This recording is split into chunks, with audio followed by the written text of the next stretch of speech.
everyone. Today is 19th of January, Sunday, so I hope you have a wonderful weekend. Now it's 9 o'clock in the morning Moscow time. I'm Levan Gudadze, and this is my first update for the day in which I will share all the main news that are making headlines in Russian media outlets and Russian language pages on different internet platforms. Later on today, at 6 o'clock in the evening, I will start a traditional Sunday live stream or community chat, and I hope you will manage to join the conversation. It's going to be good fun, as it is always. Of course, I will inform you about beginning of live stream some 10-15 minutes before it starts on our community page on YouTube and on my Telegram channel and Twitter X page. That's been said, let's go through some news now, and well, I will start with this report of RIA Novosti that Russian Defense Ministry confirmed liberation of settlements Petropavlovka and Vremyevka in the DPR. Of course, I reported about Russian progress in Vremyevka area on Friday, that was, I believe, and we have now official confirmation of this news. Of course, this is a big deal because after liberation of Vremyevka, Kiev regime's forces in Velikaya Novoselka settlement don't really have much chances to maintain their presence there and defense lines for much longer. RIA Novosti is also reporting that according to pro-Russian underground on Kiev-controlled territory or pro-Russian partisans, Russian armed forces conducted a successful strike, a long-range precise strike on point of concentration of foreign mercenaries in the Kharkov region, and there was significant number of casualties among mercenaries. This information was shared with the RIA Novosti by Sergei Lebedev, coordinator of the pro-Russian underground in Nikolaev region. According to him, at least a dozen of carrots of emergency services were on the spot to evacuate wounded foreign mercenaries, and I guess it was not just foreign mercenaries, but a significant number of Kiev regime's troops too that end up being target of this strike.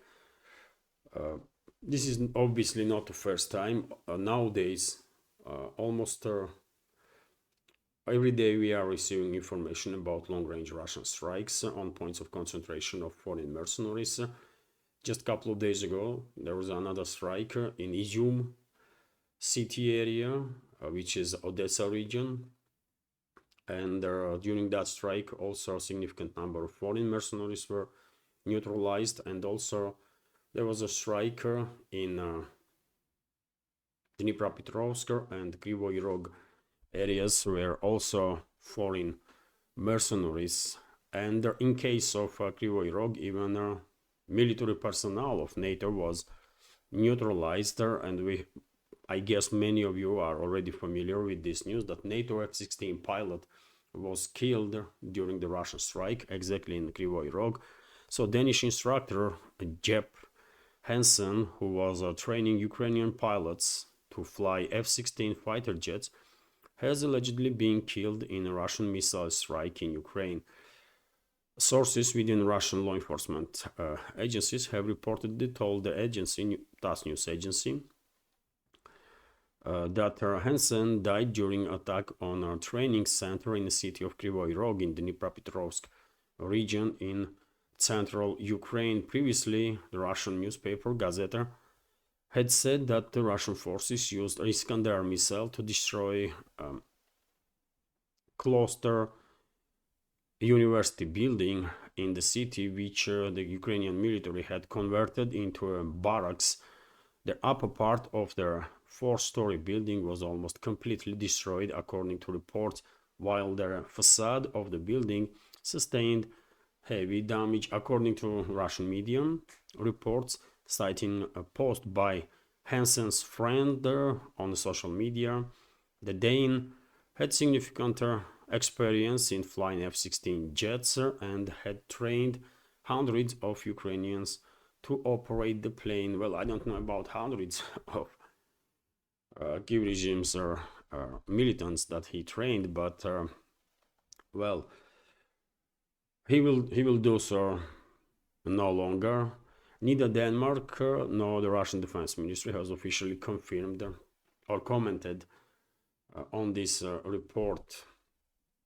So interesting. I'm quite sure this is not the first and definitely not the last NATO military personnel that was neutralized by Russian forces, but seems like we have concrete evidences at this time that NATO military personnel was definitely neutralized. And I say concrete because yet again, if friends and family members of this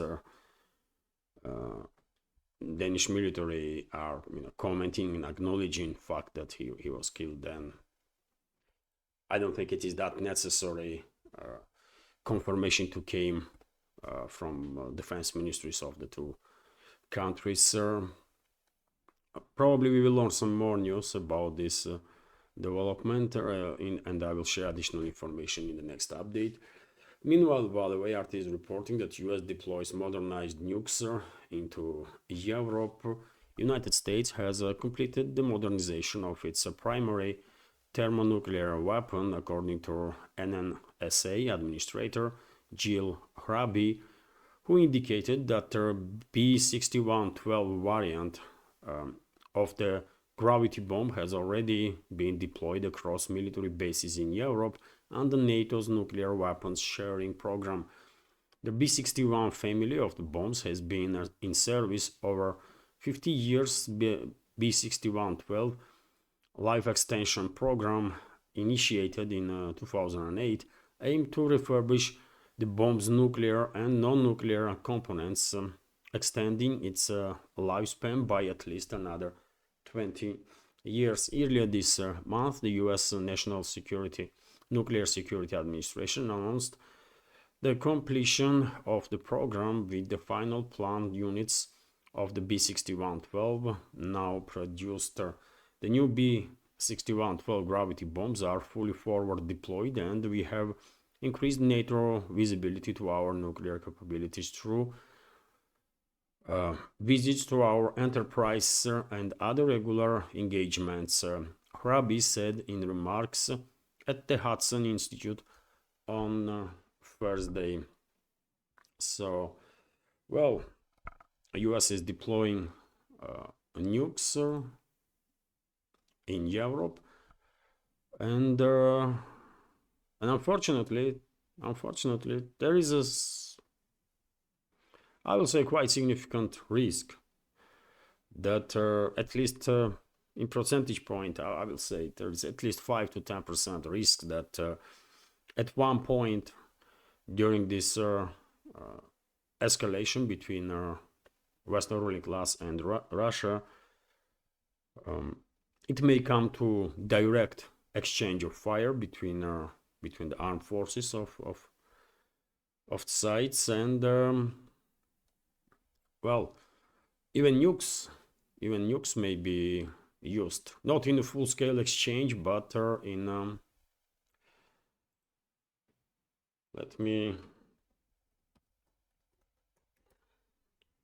in a limited exchange, if I may say that way. Although it is hard to believe that limited exchange with the nuclear weapons is even a possibility, because once nukes are deployed, I guess that's about it, and it may go full-scale nuclear. Although who knows, man, who knows. Meanwhile, Vzglyad newspaper is also reporting that military vessels of the NATO countries start patrolling the Baltic Sea under umbrella of new military program that was put in place. So the NATO warships have begun patrolling the Baltic Sea as a part of the new Baltic security mission, which aims to raise alliance's situational awareness. Okay. Formally, this additional increase in military activity of their NATO Navy in the Baltics are connected with their these false stories, false narratives that was created by Western ruling class about some damaged undersea cables. I don't believe that Russia, China, or any other country outside of NATO has anything to do with these damaged cables. Most likely, if cables were really damaged, those cables were damaged by NATO themselves. This is false flag operation, most likely. Yet again, if any cable was damaged at all, because there is no way we can confirm anything of it, right? And there is no way we can trust governments of NATO member states. That's also obvious, right? So therefore, this is clearly, in my personal opinion, false narrative from the beginning. And I was saying, by the way, long time now, since all this story broke about some cables, damaged cables under the Baltics, I was saying from straight away that most likely this is a false flag operation, and NATO will use this false narrative as a pretext to further increase its military activity and its hostility in the Baltics, first of all against Russian civilian navy, and that's exactly what is happening. Recently, Finnish side arrested one Russian tanker, right? Their Chinese vessel, commercial vessel, was also harassed, and I guess from now on we should expect some more provocative actions from NATO member states. And at some point, by the way, we might see direct fire being exchanged between Russian and NATO navies in the Baltics, exactly.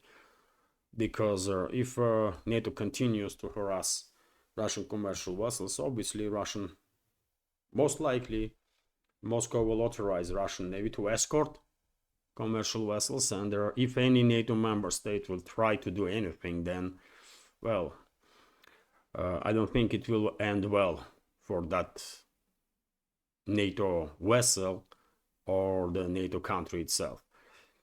So Baltics definitely is an area where this, let's say, limited direct exchange of fire may occur between Russia and NATO. Although, by the way, I'm still positive that there will be no full-scale military conflict between Russia and collective West, but I will give her 90% of the possibility that one way or another there will be a limited exchange of fire between Russian and the NATO troops because of the provocative actions of the NATO. And I will give 5 to 10% to the possibility that during that, let's say, local scale skirmishes, potentially we might even see limited use of nukes. Although, yet again, this is the terminology that some military experts are using, limited deployment of nukes. I have no idea what that means, and if it's even possible that sites may exchange like a couple of strikes with the nukes and then they escalate. I mean, once nukes are deployed, in my personal opinion, I guess that's about it, But yet again, some military experts, using this terminology of limited nuclear deployment, limited nuclear exchange. So if that is even a possibility, then I will give it 5 to 10% that yes, that might happen, but I will give 90% to the possibility that there will be exchange of fire between Russia and NATO troops with conventional weapons. Let's call it local scale skirmishes, because yet again, I don't believe that we will end up in a full scale war between West and Russia, because that would be end of everything. So no full scale war, but unfortunately there is a high risk that we might see some local scale exchange of fire. RT meanwhile is reporting that Trump is unlikely to adopt a new Russian policy, according to Kremlin. Well, what a surprise. I was saying this for since Trump started his presidential campaign, isn't it? So the Russian government has no expectations of radical change in relations with the US under the Donald Trump. Kremlin spokesman Dmitry Peskov said on Friday. Trump, who is set to be inaugurated on Monday, campaigned on a promise to change many of the policies of his predecessor, Joe Biden, including those related to Russia-Ukraine conflict. Well, I said many times before, in my personal opinion, Western ruling class is not ready yet to de-escalate. So therefore, unfortunately, we will see next stage of escalation. And once this confrontation will peak or reach its highest level, which is going to happen in next several months, only then Western ruling class, once realizing that now their well-being is on the line, only then they will authorize their puppets in the governments of different countries, including US, or different Western countries, including US, to start de-escalating. But before that, I don't expect any de-escalation really, and we will find out soon. By the way, tomorrow Trump is going to be inaugurated, isn't it, on 20th of January? And as I said in previous updates, it will only take like 5 minutes, right, for Trump to demonstrate first concrete step toward that he is serious about the escalation. And that could be a phone call to Defense Secretary of US and their CIA director to prohibit them to provide their Kyiv regime with flight path or targeting data for long-range drones and missiles that formerly Kyiv regime, in reality NATO countries, are launching to strike deep inside Russian territory almost on a daily basis. It's only 5 minutes, and that's it. Washington can demonstrate its willingness to de-escalate if Trump and his administration is serious. But as I said, dear friends, I don't believe Trump is an independent politician. Never believed in that. Or obviously, deep state or Western ruling class, they are ruling the, show, right? They are pulling the strings. So therefore, until Western ruling class will feel threatened, until Western ruling class will finally realize that escalation have reached such a level that their existence is now under threat, until then they will not authorize their assets in the governments of NATO member states to start de-escalating, including US, by the way. And take a look at the people that formerly Trump chose for his administration. I mean, half of them are open neocons, right? And another half undeclared ones, right? One may argue that, well, maybe Tulsi Gabbard is different and Elon Musk, but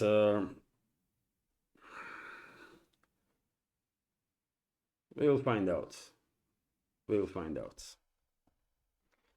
And dear friends, if you like my work, if you like my channels, if you think I deserve to be in this field of news and political commentary, please consider to support this small media project from Russia and my work. You can do it through with donations through PayPal or Boosty, or by subscribing to my Patreon page. And if you, for whatever reason, don't like Patreon, you can subscribe to my Boosty page. In that case, all the links, including crypto wallet, is under this video description box and in the pinned comment. And while advertising this project, let me also notice that lately I become relatively active on Twitter X page. And if you are on Twitter, please consider to subscribe to my page. That might be helpful also, obviously. So yes, link to my Twitter is also under this video in the description box and in the pinned comment. Meanwhile, dear friends, it's only about several minutes now. At this point, exactly 8 minutes before ceasefire should be imposed in place basically between Israel and Hamas 16:30 or 18:30 GMT, isn't it? That ceasefire. Yes, 6:30 GMT ceasefire will start. Although several sources this morning reported that Israeli side may refuse to impose ceasefire because, and they are accusing Hamas that Hamas didn't provide a list of hostages that they are that they have. Although let's hope at least for the first 6 weeks of this agreement, ceasefire will hold. That will be obviously significant a break for Palestinians, first of all. And according to agreements, dear friends, Israel plans to release 1,890 Palestinian hostages, and I'm saying hostages because these people, Israel had no right to detain these people. Israel takes in prison thousands of people without any trial, without any legit basis for that. So Israel will release. So therefore, I consider all Palestinians that are held by Israel as hostages, right? Because you cannot know, there is no information, right, on which basis these people were taken. Quite often, they've been just kidnapped, right, from their homes. So I consider Palestinians in Israeli captivity as hostages. So Israel will release 1,890 hostages, and Palestinians will release, Hamas will release 33 Israeli hostages. First phase of this ceasefire should last for 6 weeks, and after that second phase, and then third phase.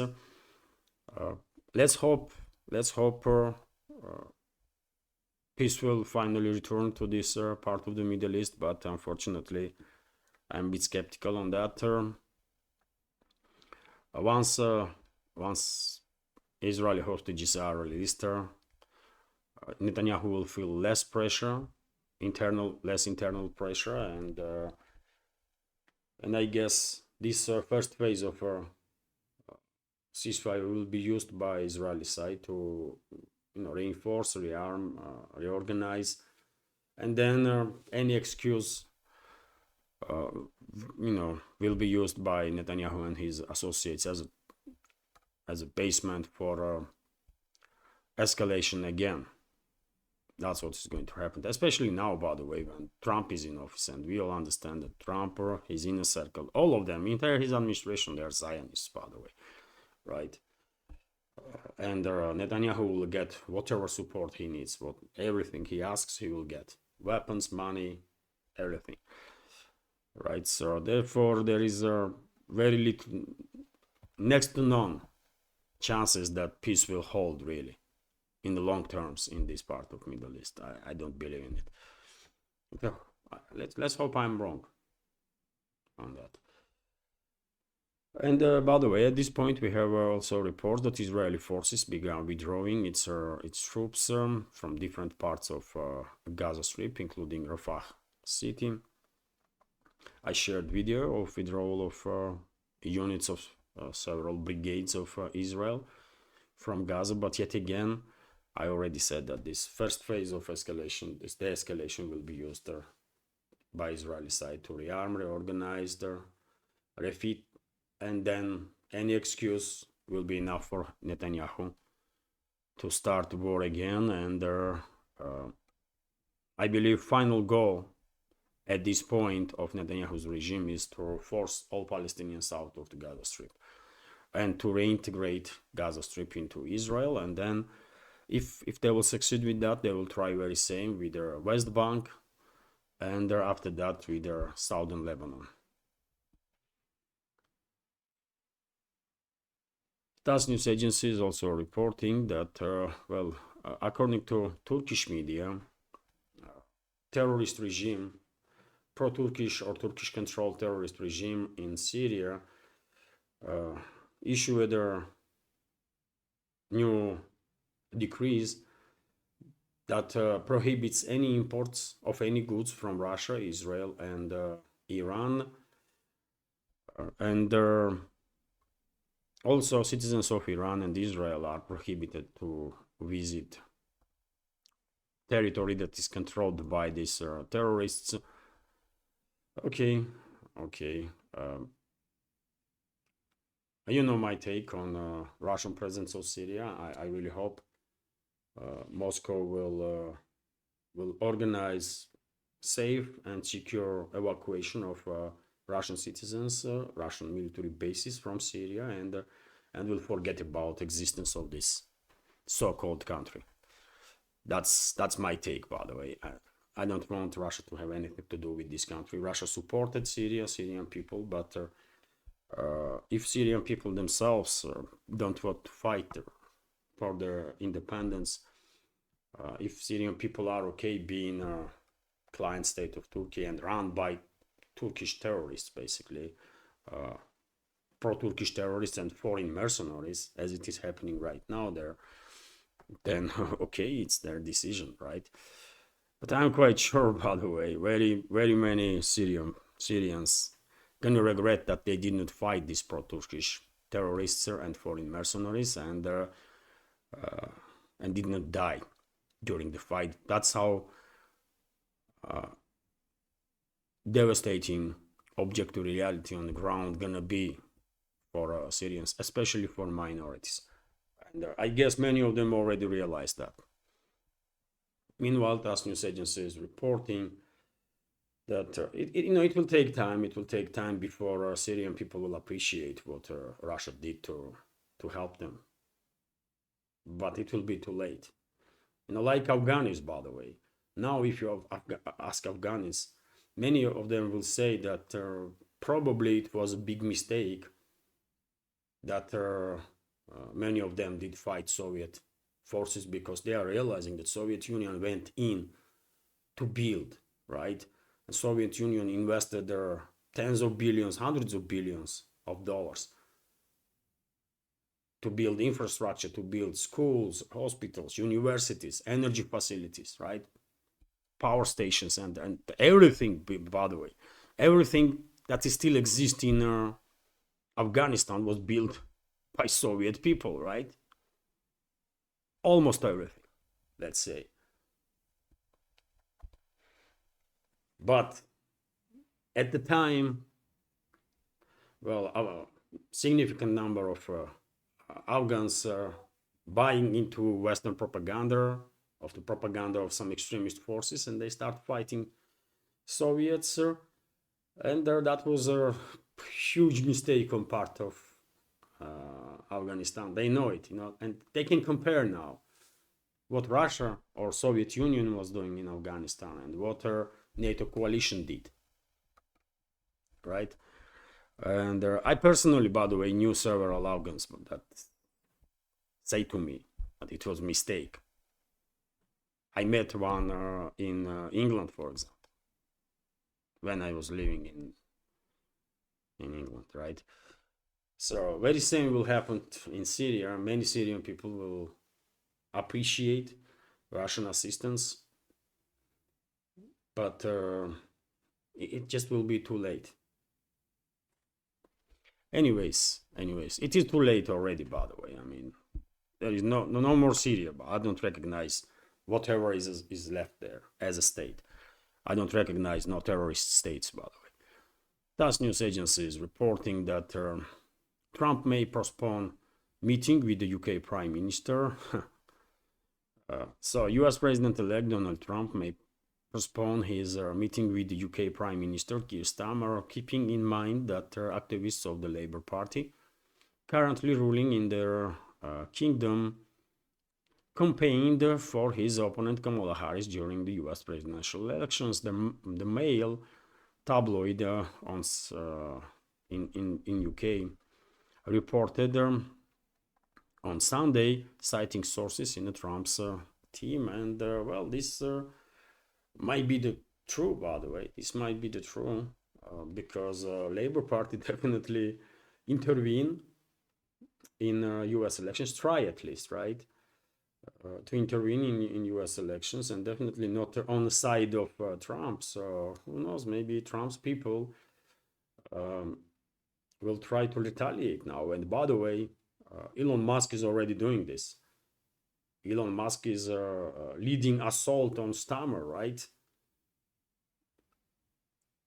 And not just on Stammer, by the way. Elon Musk is leading assault on current political elites in Europe in general.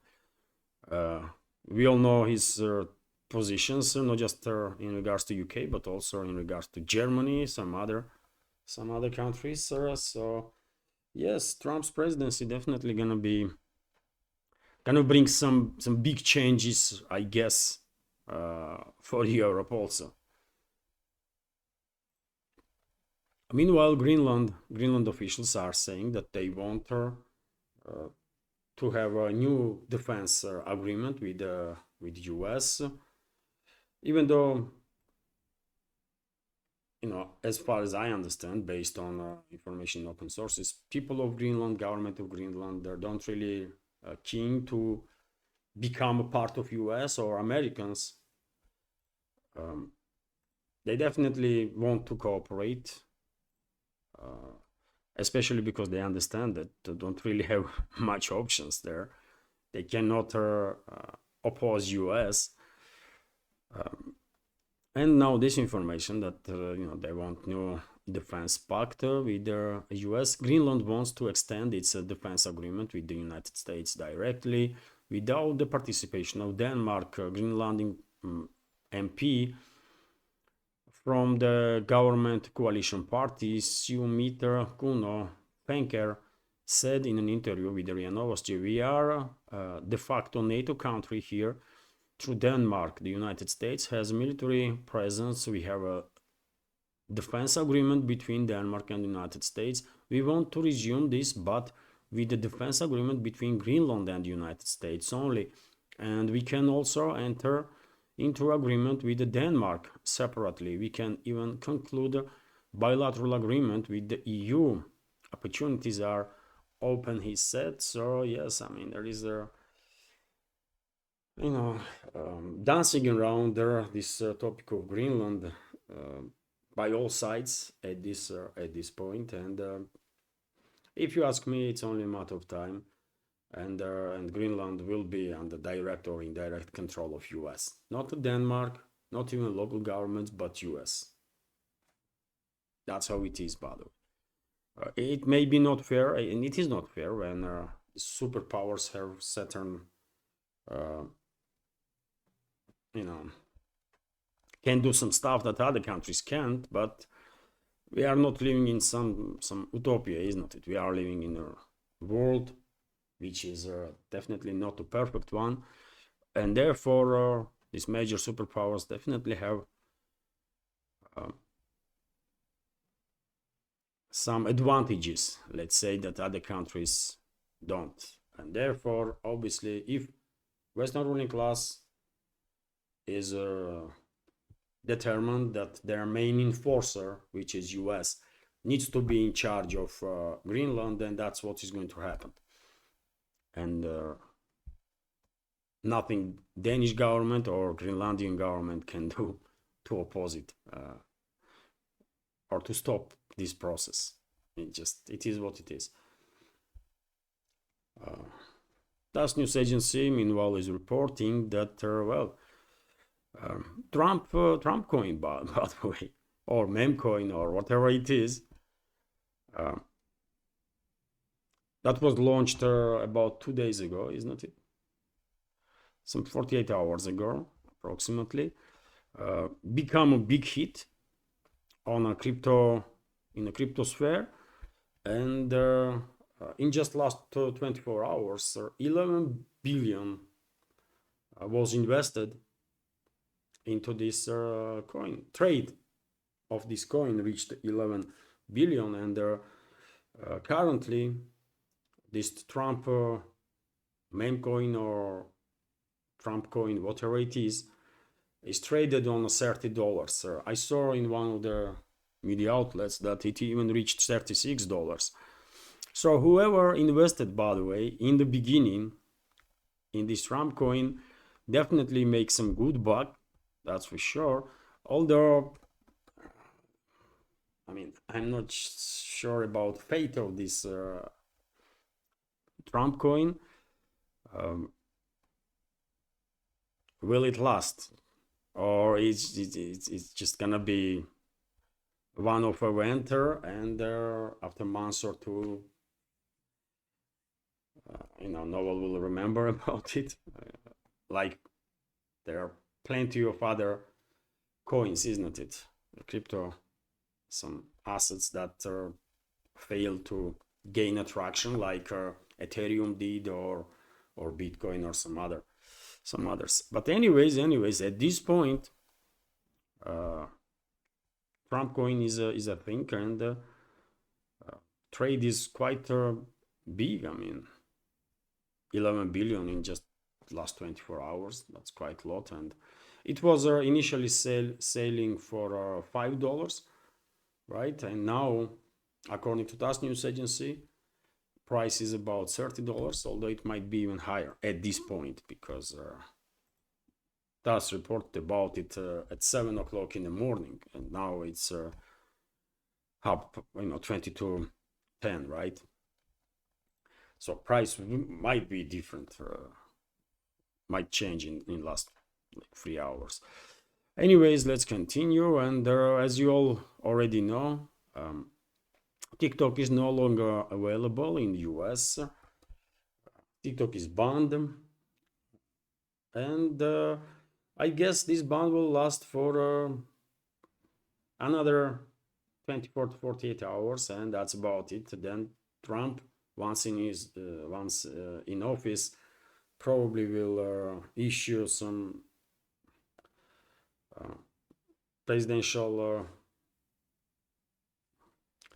ukaz. How you say ukaz in English, man? Decree, some presidential decree, and TikTok will become available again. Although, who knows, by the way, maybe Trump will wait for a little while. TikTok will start losing big time in its price, right? And after a week or two, or maybe months or two,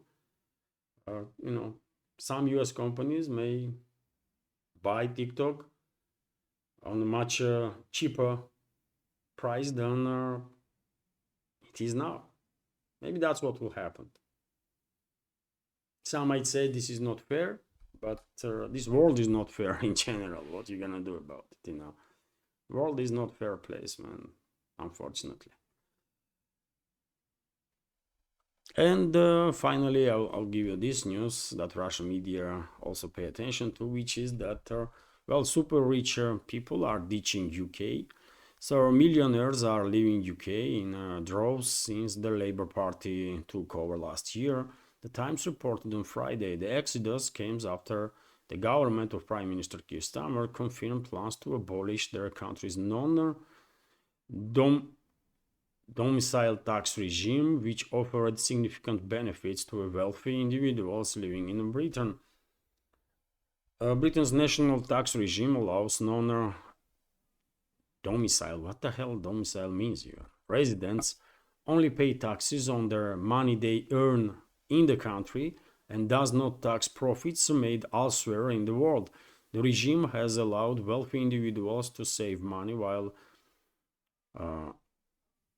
incentivizing them to stay in the UK. There were around 74,000 non-domestic, I guess, these millionaires and billionaires that were living in UK as of 2023, according to official data. However, the Labour government's plans to replace the non-dom system with a residential-based tax regime have apparently had an impact, according to data provided the Times by the analysts firm New World Wealth. The UK lost a net of 10,800 UK lost 10,800 millionaires already 157% increase compared to 2023. And I guess this process will continue, and from these 74,000 non-local millionaires or billionaires or whatever they are, majority probably will flee UK. Okay, this Stammer's government is like a total mess, isn't it? I mean, previous government of conservatives was a total mess. Now these ones are total mess. As I said, man, conservatives and Labours in UK, these parties are uniparty. You know, it's the same nonsense, right? And people in UK understand this perfectly well, and that's why they are supporting these alternatives, looking for alternatives, and that's why Farage is that popular and his party, right? System is rigged there, like in many other countries in the collective West that call themselves democracies. So system is rigged there, and therefore it is not that clear that Farage, despite their high popularity, will be able with his party to become dominant political force. But it is also clear that people in UK are fed up with this so-called conservatives and the Labours that are somewhat same, right? And all they do is destroy country, man. I mean, really, all they do is destroying country, spending money, God knows on what, taxpayers' money. For example, on maintaining key regime and prolonging this proxy war against Russia. Where is the interest of ordinary British citizens in that? There is none, right? But tell this to conservatives and the Labours. They just simply don't care about their fellow citizens. That's all it is. And dear friends, I will end this update on that. Hopefully you will find it informative, interesting, and useful. And if so, please click that like button and leave some commentary. Share information about my channel or my videos with your friends online or in real life. And well, if you like my work, if you want to support, you can do it as I already mentioned with a donation through PayPal or Boosty platforms, or by subscribing to my Patreon page. All the links under this video in the description box and in the pinned comment. And before I go, let me remind you, dear friends, that at 6 o'clock this evening, if there will be no technical issues, at 6 o'clock this evening Moscow time, I will start a traditional Sunday live stream or community chat, and I hope you will manage to join the conversation. It's going to be interesting. It's always good fun, by the way. This is live stream for us, for our community, to exchange opinions in real life. So that's why I like that program very much. So I hope to see you during the live stream. Have a wonderful day and take care.